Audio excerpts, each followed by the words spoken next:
Bismillahirrahmanirrahim. Assalamualaikum warahmatullahi wabarakatuh.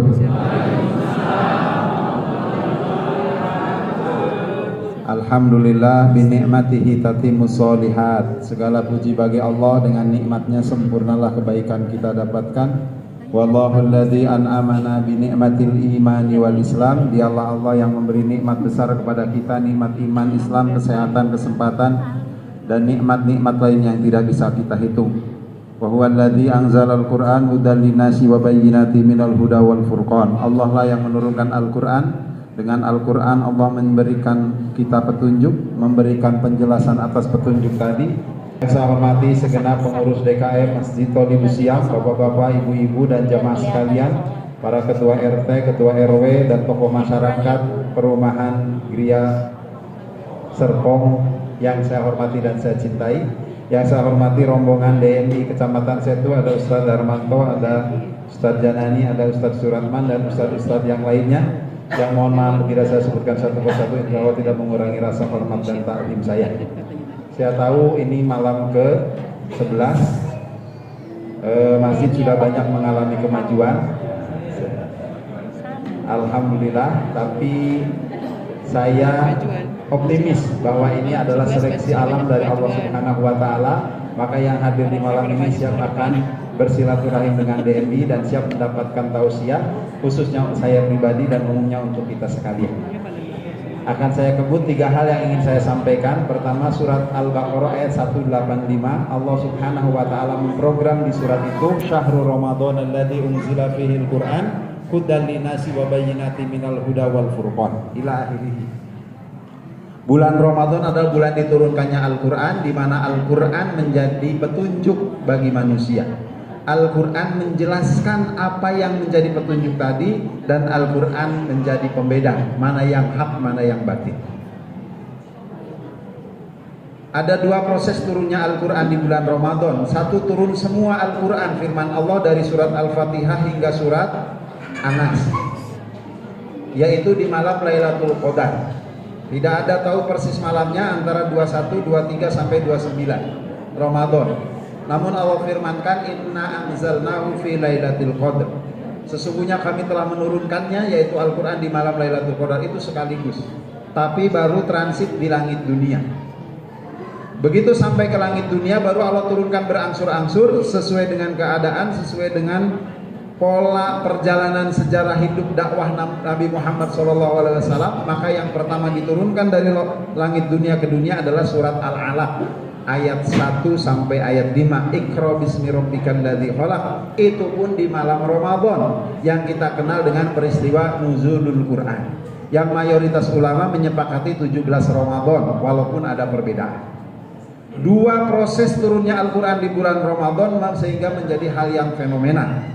Maka siapa yang ingin menjadi manusia fenomenal, banyaklah berinteraksi dengan Al-Quran.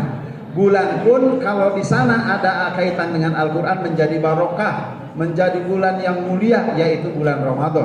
Siapapun di antara kita yang ingin mulia, maka mari kita bertadarus Al-Quran.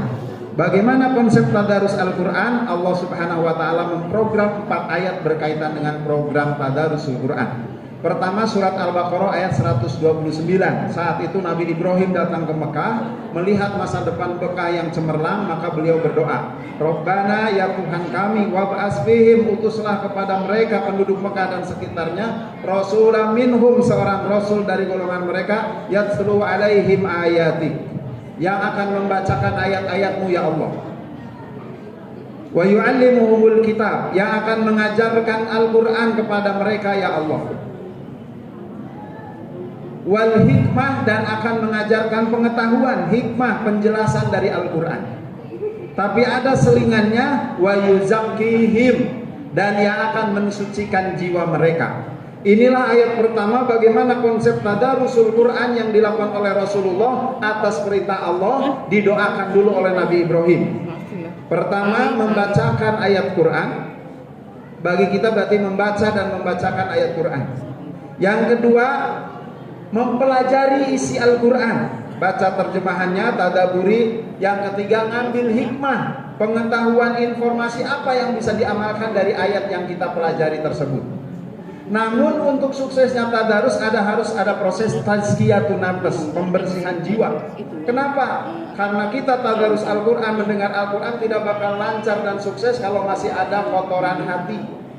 Lagi tadarus, lagi taklim, lagi belajar mendengarkan Al-Quran, hatinya dengki.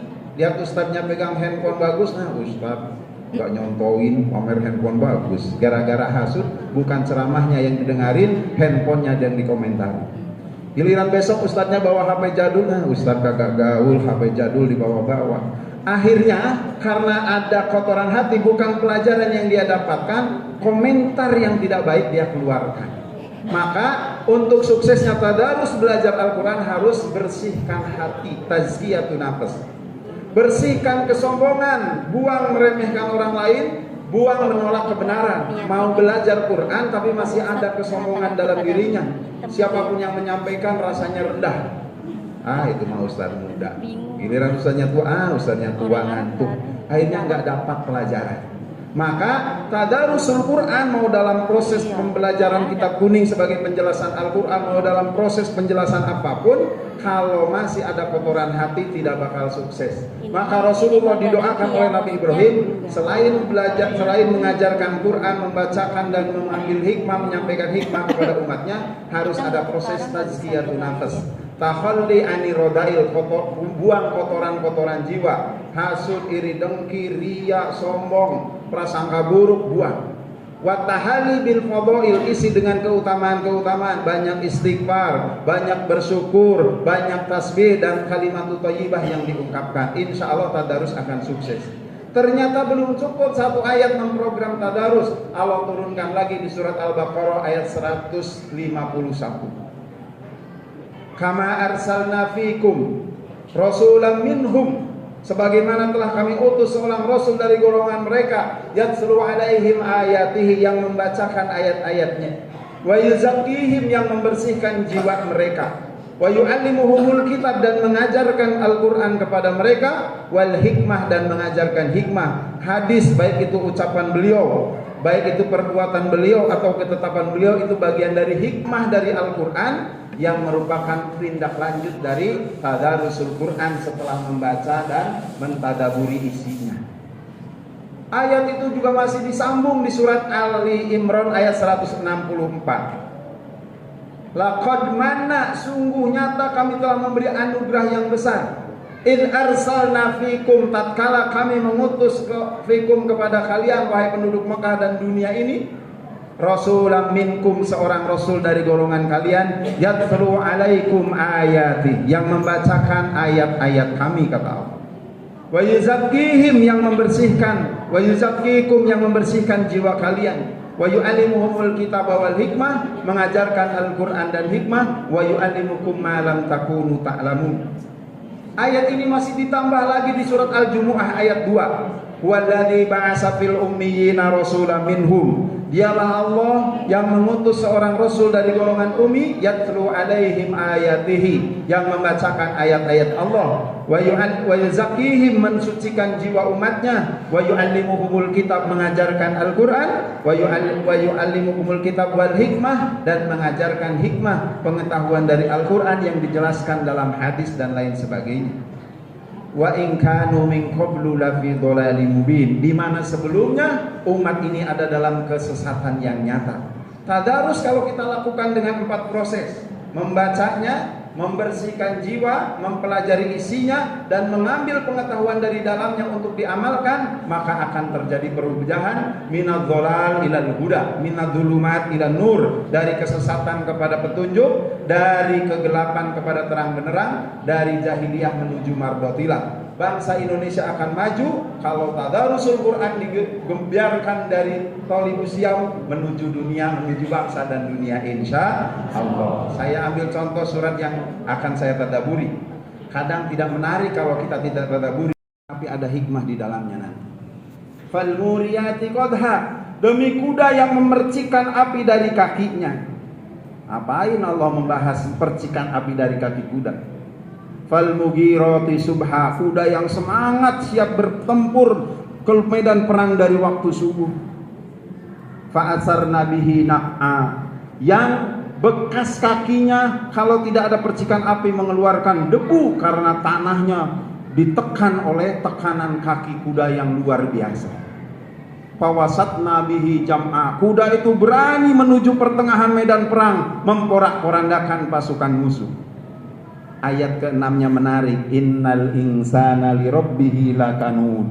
Setelah Allah berkisah tentang kuda perang dan semangatnya, tenaganya luar biasa, keluar percikan api kalau kena tanah atau bebatuan, keluar percikan debu kalau tanahnya tanah yang tidak ada batunya, bahkan siap keluar dari subuh hari, bahkan siap menerjang medan perang sekalipun harus patah kakinya, harus mati terjatuh karena serangan musuh, tapi keberaniannya dari waktu pagi semangat luar biasa.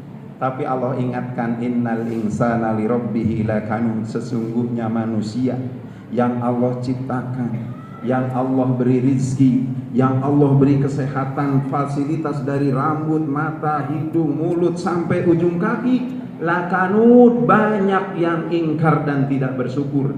Padahal kuda perang dikasih minum, dikasih kandang, dikasih latihan oleh majikannya, tidak seperti fasilitas manusia. Suruh keluar subuh berperang, siap. Suruh lari kencang, siap. Suruh menembus musuh, siap. Tapi orang muslim yang sudah diberi Al-Quran, yang sudah diberi rizki, yang sudah diberi fasilitas berbagai macam hak, Allahu Akbar di waktu subuh, tenang baru azan, tenang belum iqomah. Inilah yang harus kita tadaburi. Jangan sampai kita kalah sama kuda perang. Dari ketaatan kepada majikannya, kita harus lebih semangat dari kuda perang, karena kita ada dalam hidayah, ada dalam petunjuk, ada dalam program hidup dari Allah Subhanahu wa Ta'ala yang menciptakan kita, yang memberi rizki kepada kita. Dan surat Al-Adiyat dilanjutkan, masa depan kita bukan hanya dunia, kita akan masuk alam kubur, akan dibuka, kita masuk akhirat, akan dibuka. Dan balasannya kalau tidak neraka adalah surga. Siapa yang ingin ke surga, semangatlah dalam kehidupan ini, seperti bisa mengalahkan seperti kuda perang. Bahkan tabiat kuda secara umum termasuk kuda perang, makin akhir makin semangat. Maka kita pun di bulan Ramadan harusnya makin akhir makin semangat. Di kehidupan makin tua makin semangat. Rumah tangga makin tua makin harmonis, karena semangat menuju surga bersama pasangan, semangat bersama keluarga menuju kebahagiaan yang Allah program. Kebahagiaan itu dunia dan akhirat. Barakallahu li wa lakum fi kitabihil karim. Yang benar dari Allah dan Rasul, khilaf dan salah kekurangan pribadi mohon itu maaf yang sebesar-besarnya. Billahi taufik wal hidayah. Wassalamualaikum warahmatullahi wabarakatuh.